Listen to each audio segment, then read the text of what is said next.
decent set of sprinters on show on Wednesday night at Happy Valley for our feature race, which is the City Sprint Challenge Cup. Good race coming up after that, over 1,000 metres as well. On the B course at Happy Valley for Wednesday night's programme. Very warm welcome to Racing to Win. I'm Andrew Lejeune, joined here in the studio by our former analyst Paul Alley and race caller Brett Davis as well. Brett, and as always, the form and the strength of the races gets better as the night progresses. Some nice horses out. There are, yeah, and 5 of the 8 races, Andrew, are either over the 1,000 or 1,200 metres, so a lot of sprinters on show, as you suggested. I'm sure there'll be plenty sprinting towards the beer garden as well, with Oktoberfest continuing. Certainly, and as far as the jackpots are concerned this week, Paul? No, there aren't any. There's all the money's been won at this stage, so there's opportunities there. Of course, they still get some really good betting opportunities, and with these particular races as well, with these sprints, they're quite open, so there's some good opportunities there for sure. Yep, rail in the B position, and again, you know, there's quite a few horses that are sort of moved around in the off-season. We're going to see a little bit more of them, and some up-and-comers as well. And some scratchings to pass on as well, which we'll get to that in due course. First up, though, before we get into Happy Valley, let's look back at Sha Tin on the weekend with our racing review.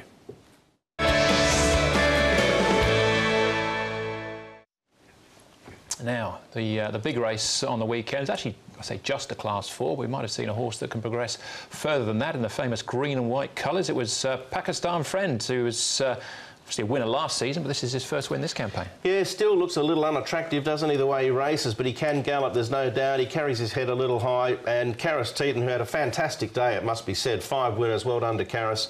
Was able to extract the best from him, particularly initially in the race, got him quite handy to the speed. It was solid sectionals through the first 3 quarters. I think he lapped that up. He seems to me to be that type of horse, a bit of a high roller, high speed type rather than sit sprint. Yeah, definitely, and sitting in behind the pace, I think, sort of helped him a lot, didn't it? And he's learning. He's slow, but I think up to the 1,600 was the key for him as well. So I think they'll keep him 16 up, maybe even 1,800 for him. All right, and that was the Chinese Recreation Club Challenge Cup.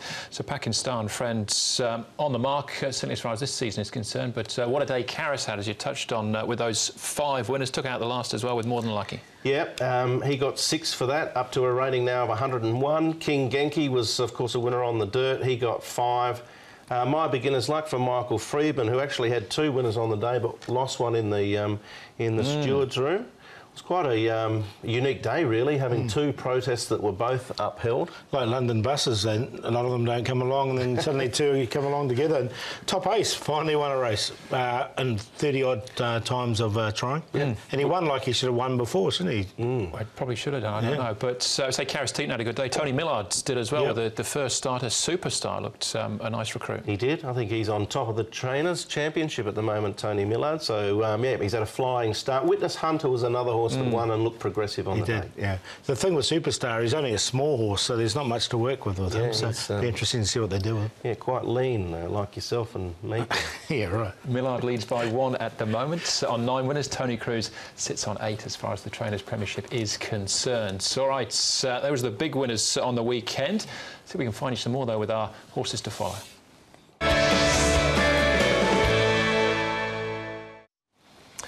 Paul, you're always up first as always. Who showed you they might be in winning form next time? Winning Faith, funny enough. That was quite good. I don't see what you did there. With Winning Faith, he was at Sha Tin, which I don't think really suits him. He's a better horse at Happy Valley. He does go well at Sha Tin, as he did on this occasion. And he's just sort of 3 back the inside of the yellow sleeves, yellow cap. And as you can see, it wasn't that much room. They sort of went out, and then they tried to go back in to find that gap.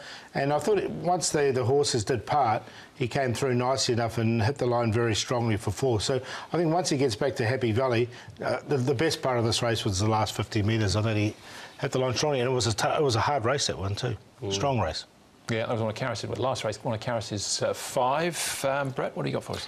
I think you 2 covered most of the horses to follow on the weekend, so I'm going to go shopping back to Happy Valley Wednesday prior. Fire and Gold, there wasn't a huge amount of vigour in the early stages out of the gates, and then they got him moving towards the sort of back part of the course. He ran a real bottler first up. Here he's just down on the rail, sort of making a little bit of ground. He's a lightly raced youngster. I think eventually he's going to want further. And when he does step up to further, I'll get interested. All right, OK, keep an eye on him. Hopefully we had a winning faith. Winning circle could be in the winner's circle in the not-too-distant future as well. This is Superstars race. He's just in front of him this stage in the orange sleeves. So he's first up here, winning circle for Michael Friedman. And he was a little bit keen in the early stages as well. So he's still entitled to be improving on just his first start. You can see he's just rolled away from another horse there as well. But the last 100 or 50 or so, I thought he actually finished off quite strongly here. So Superstar wins and does it nicely. But just here, he just starts to kick into gear. I thought he finished off quite nicely. Should be a nice horse to go forward. Yeah, it was a better run than I thought it was going to be based on his trials, that's for sure.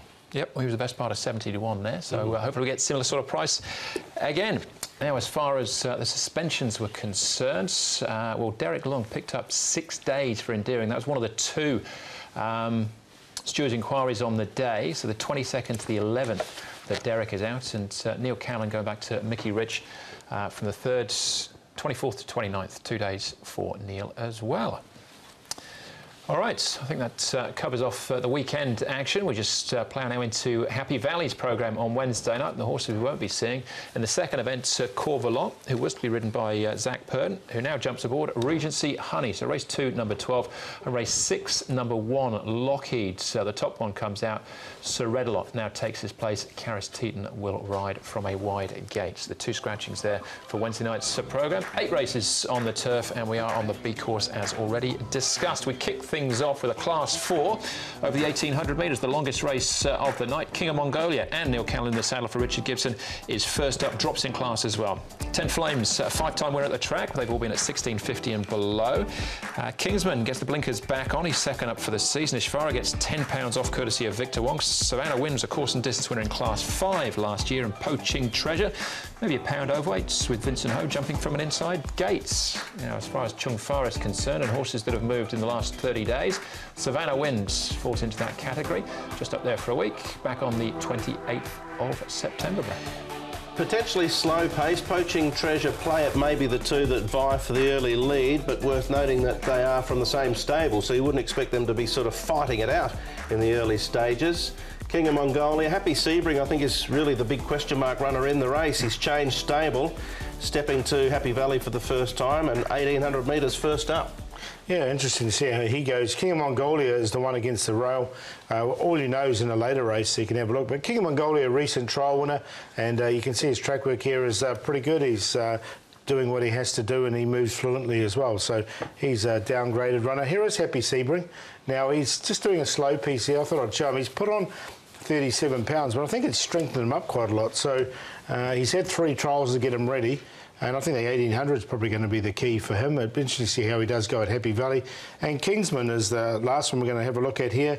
He's got the blinkers back on him, and he's going nicely down the back straight. Alberto Santa's aboard for this gallop, and he'll ride him race day as well, and stretches out okay. All right, OK, let's start off with Savannah Wind and 10 Flames. Touch on the fact Savannah Wind is a course and distance winner, but this is the first up effort over the 1650. Thought it was a good effort, actually. I think Savannah Win, with a touch of pace in the race, may be a chance of winning, but you sort of look down at that class record, 13 starts in the class, just the 1/4. So he's been around for a while now. He's had plenty of tries in it. So I've got him in on a minor line. 10 Flames is clearly capable. It was just an ordinary run first up, but he wasn't far behind Namjong Plus at the end of last season. Yeah, no, he's going to strip fitter for it. I found both of those horses a place on minor lines. All right, OK. We'll move on to General Dino, who still hasn't won a race. He's come very close on a couple of occasions. Second in a recent trial to King of Mongolia. We'll see that in a second. This is the back end of last season with Poaching Treasure. Yeah, it was quite a good run from General Dino here. He's going to barrier 3, so tactics say, I'm sure from the 1800 he'll probably settle midfield. And he should get a nice run from there, and we'll see how he goes. It wasn't a very good run from him last time, though, to be fair. And Poaching Treasure doesn't win out a turn. He's won twice, and they were in a row. And cross-nose band goes on him. But he's come up pretty short, Poaching Treasure. At least he'll be on the pace. I'm going to put them both in. I think General Dino's worth a little forgive after that first up performance. He was going well at the end of last season, and Poaching Treasure is a chance of being right up on the speed in a slowly run race. All right, OK, still a couple more to take check off, and this is King of Mongolia with General Dino just on his inside there, but the King comes out on top here. Yeah, it was a nice trial. I thought he hit the line very strongly in it. The blinkers would go back on him. He's a winner off 67 in Class 3. Now he's in Class 4 from Barrier 5. I think he should run a good race. I've got him in there. Oh, I looked at him. You highlighted General Dino there, Andrew. Now, he trialled like that and then came out and ran poorly. Hasn't trialled again, so worth taking note of that trial, I think, for General Dino, giving him another chance. King of Mongolia's got a definite chance in the race too. He's well rated and in the right class. When Happy Sebring won last year, he looked pretty smart. Hasn't backed it up yet. This is his work coming in. You can see he runs on nicely enough. He was under a bit of pressure here. He's had 3 trials now, this horse, but he stayed on nicely. 1800, he's bred for it. There's no problems with that. And it's interesting, the tongue tie will go on him for the first time, so I wonder if there's been an issue there. He's changed stables, Tony Cruz, Barrier 2. So, as I said, he's put on that weight, but he's had plenty of work. So I think it's strength rather than excess condition. Yeah, he's had 3 trials leading in, one of them at the Valley, so that's a positive. But I'm not convinced about him. I think he might be a little lazy. All right, OK, but he is our favourite. He looked lazy in that trial. He did a little bit. Yeah, that was Joyful Controller, incidentally, the loose horse out in front. He's our favourite, though, Paul. Happy Sebring, early stages? Yeah, I'm going to put him on. I'll put him on top, Happy Sebring. I don't know if he's going to be totally suited by Happy Valley, but he's got a few ticks there. The tongue tie going on. Tony Cruz has given him the 3 trials at Barrier 2, and Douglas White does know him well. So he's there to beat King of Mongolia, who, with the blinkers back on, is very well rated, as is 10 Flames. So 1 and 2 are both really well rated horses at the moment. And Savannah Wind can improve off the back of that other run that we saw. So I went 3, 1, 2 and 9, but 3 Happy Sebring to win there. Yeah, I get the feeling it's a bit of a head-scratcher, this one. You can sort of pick the form up, come up with one set of numbers, put it down, come back 10 minutes later and, you know, maybe see it a different way. So I'm going to go with Kingsman. I like that bit of work Paul showed down the back. He's got blinkers back on. Santa on from 6. He is a 3-time winner in the class. He's won over the distance. General Dino, Savannah Wind. I'll give him another chance to step it up a little bit in this class. And Poaching Treasure. He might be the leader and take a bit of catching. I've got time for King of Mongolia. Obviously, Happy Sebring needs to be, to some extent, respected too. So it's a tricky little opener. 4, 6, 9, 10 for me. Yeah, I've got 2 of your numbers, 2 of Paul's numbers as well. 1 and 3 the queue for me. King of Mongolia, hopefully being each way price, 10 and 170 at the moment. Feature race comes up at race number 6. We'll be back with the second right after this.